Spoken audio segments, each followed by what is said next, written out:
The tragic irony is that in the 1965 Civil Rights Act, African Americans, through our hard work and efforts and our sacrifice, are the ones who swung open the door for Asians at large, Africans at large, Caribbeans at large to come to the United States. And ever since we have, they've been spitting in our faces. Reaction Nation, a sports, entertainment, and politics podcast.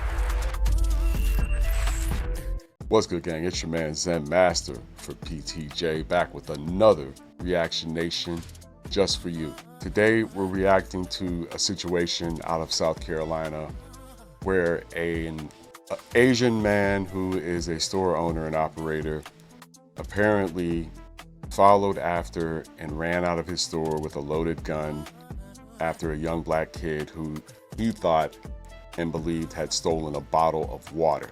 As it turns out, the young man did not steal a bottle of water. We don't know all the details around this story, but we do know that a black teenager is dead for no reason other than stereotypical American racism. We have a clip tonight from Godfrey and Godfrey We Trust that covers this topic with the gravity that I believe it deserves. And without further ado, let's go ahead and spin this clip. He got off. Yeah. I hope.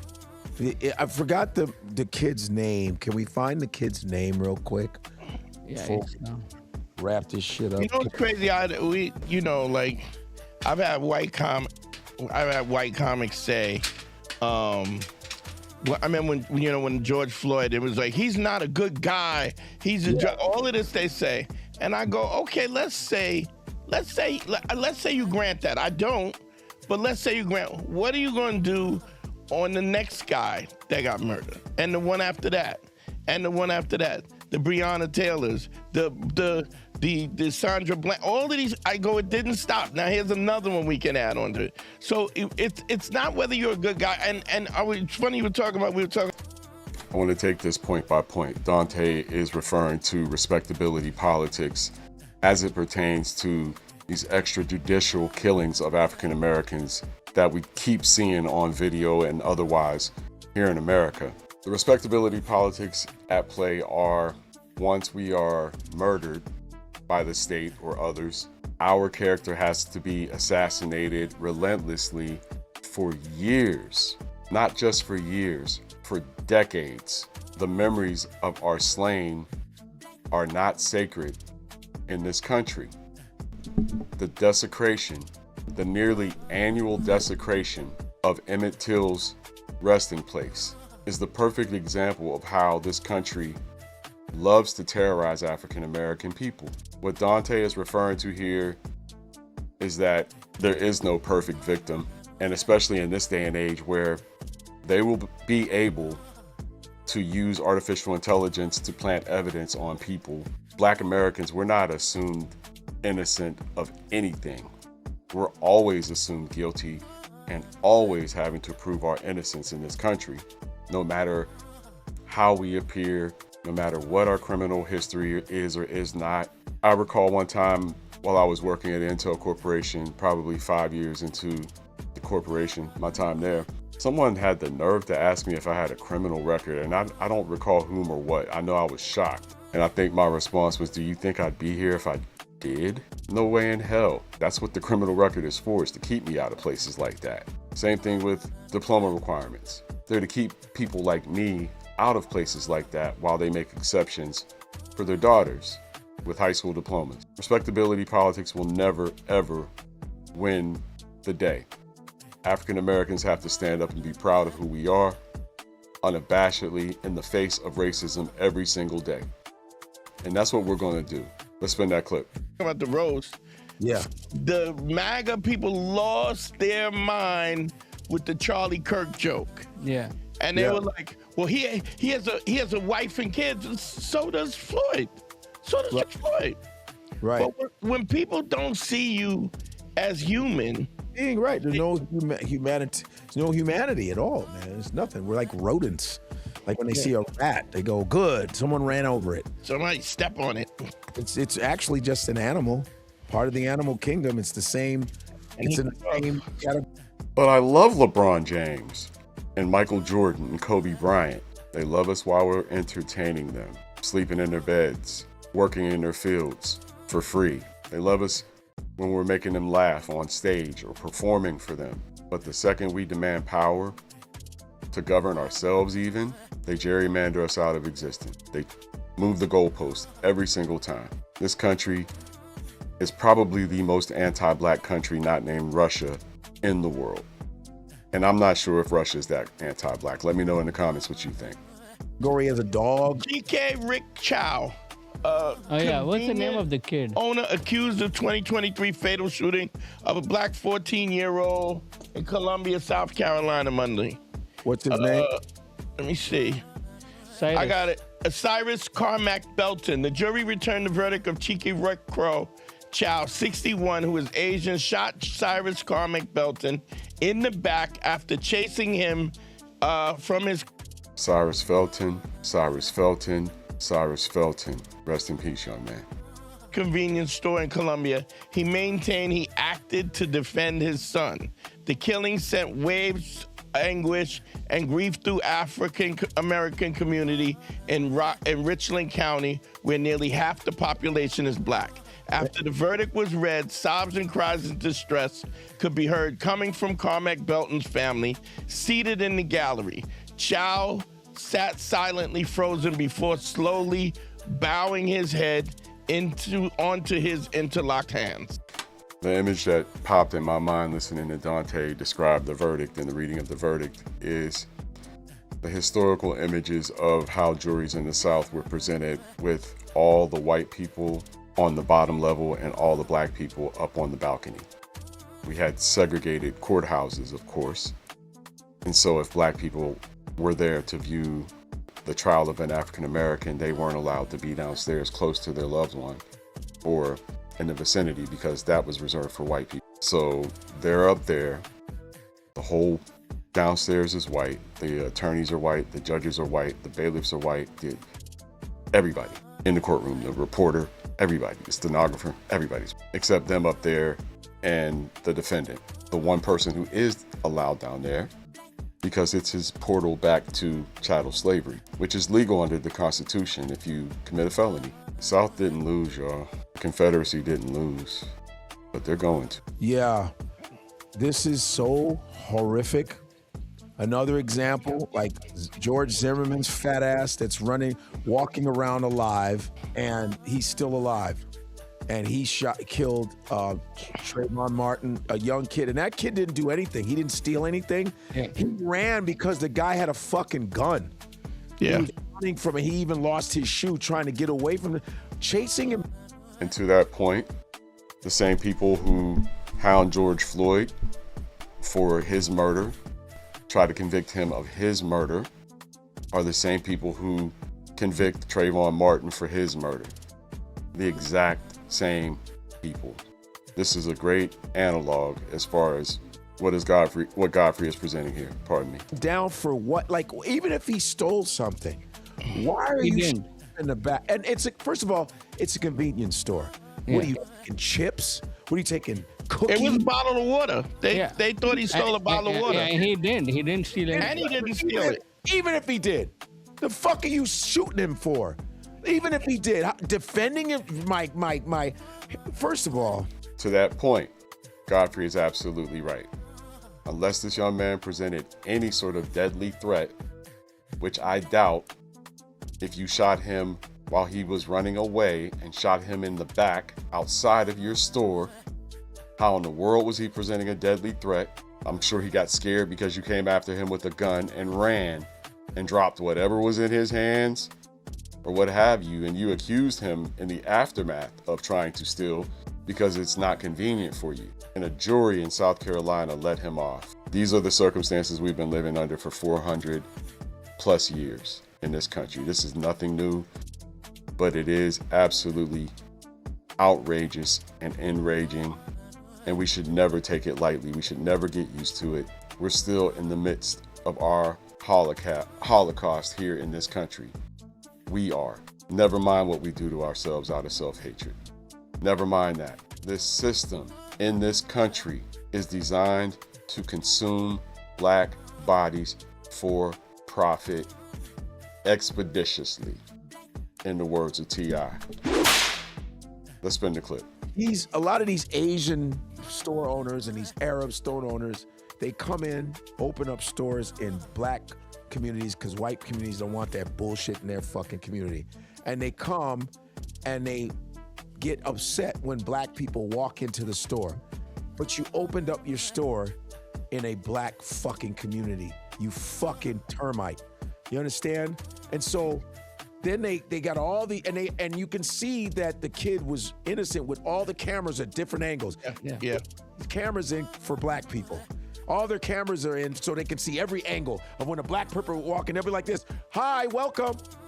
You know that they look right up when you get into the store. Sure do. They're looking at every aisle you go into.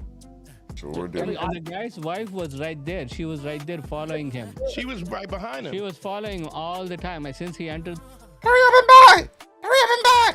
the store, And it's he was like, literally on if you have security cameras, watch your security cameras. Why would you physically walk behind somebody? That's fucked up. Like, so, and you're in a black neighborhood, obviously. If you a jacker, if you somebody who robs places or does stuff like this, and they're doing this to you, how much more likely are you to actually jack them now? You done gave me a reason to do it. I just came in here to get a soda.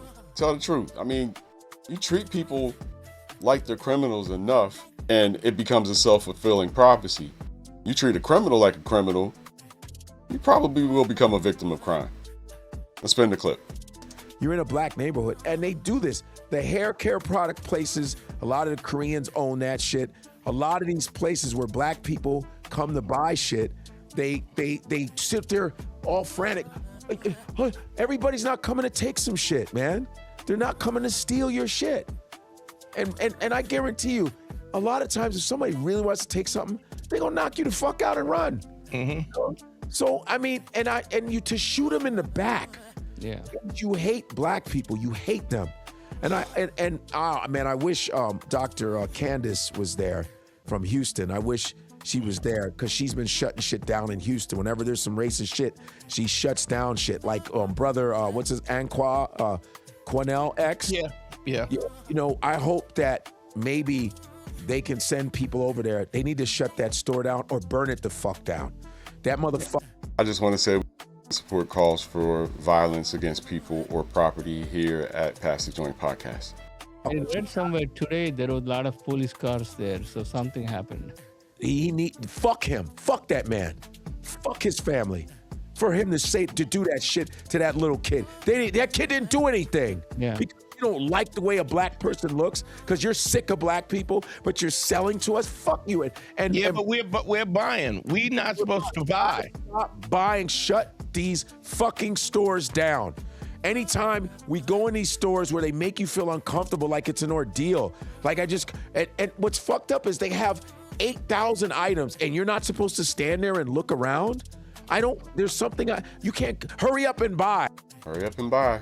That's the sentiment, folks. We've been getting that for decades. The tragic irony is that in the 1965 Civil Rights Act, African Americans, through our hard work and efforts and our sacrifice, are the ones who swung open the door for Asians at large, Africans at large, Caribbeans at large to come to the United States. And ever since we have, they've been spitting in our faces. I don't understand it. I do understand it. And my advice to you is to read Racism Without Racists by Dr. Eduardo Bonilla Silva. In Dr. Bonilla Silva's book, which is extremely well written, easy to read, gripping, in fact. It's one of the better books I've ever read about racism. He describes how buffer classes of people, which are the lighter skinned, less melanated, but still melanated, straight hair type of people of the world, will act as buffer classes against the kinky haired African. How the Latino, the South Asian, the East Asian, the West Asian, how all of the world's lighter skinned people serve as a separator between us and the white, because at this point in human society, in the human world, white has all the resources. And they understand that in order to have proximity to the resources, the expressway is to have distance from those who have the least amount of resources, those who have been pushed to the bottom. It's common sense. It really is. I'm not here to assault immigrants. I'm not here to dislike anyone for coming to America for a better life. Una vida viera. I think I messed that up, but you know what I'm saying if you speak Spanish. A better life. We all want that here in the United States, but we're not going to have it. When I say we, I mean all of us common, everyday working people who are not billionaires or millionaires. We're never going to have it until we abandon racism, quite frankly. Racism, and I know you're not going to want to hear this, but religion are the two axes of the matrix which they use to divide us the most. Of course, they also use gender, sexual expression, etc. to divide us the most. This is why I come so hard against black conservatives, people of that ilk on the right for their homophobia, for their anti-blackness, for their anti-Latino-ness, because you're working people just like the rest of them. You're not going to be billionaires. Stop supporting the people who are taking all the goddamn money. There are 5 people in this country with 80% of the money. This is absurd. It's unsustainable, and you're allowing it.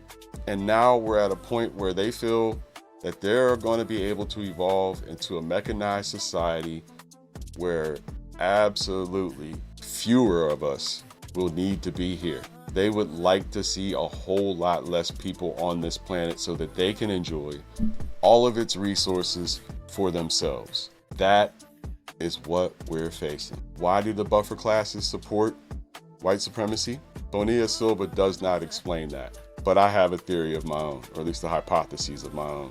Human beings tend to value scarcity at almost every turn.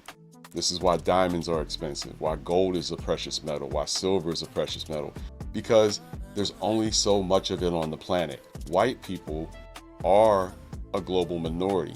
The rest of us non-whites, if together, are 85% of the planet, if not more. So this global minority has leveraged circumnavigation and gunfire, to basically monopolize the world over the last 600 years since Columbus's journeys. We're still living in that world. I know a lot of you think we're living in some futuristic space age. We're not. The most technologically advanced piece of equipment most of you have is a personal computer that you hold in your hand called an iPhone or an Android phone. But that's the most technologically advanced piece of equipment that any of us have.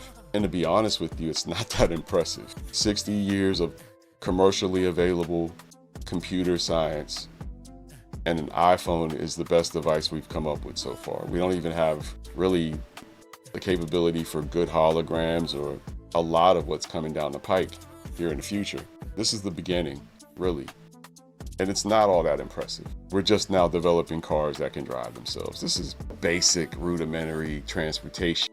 We're not who you think we are. This is your man Zen Master for Pass the Joint Podcast. Make sure you hit the like button, subscribe button, notification bell, and all of that good stuff. We're focused and we're concentrated on bringing you the real right here on this here microphone. Saluting the game, gang. We'll see you on the next go round. Peace.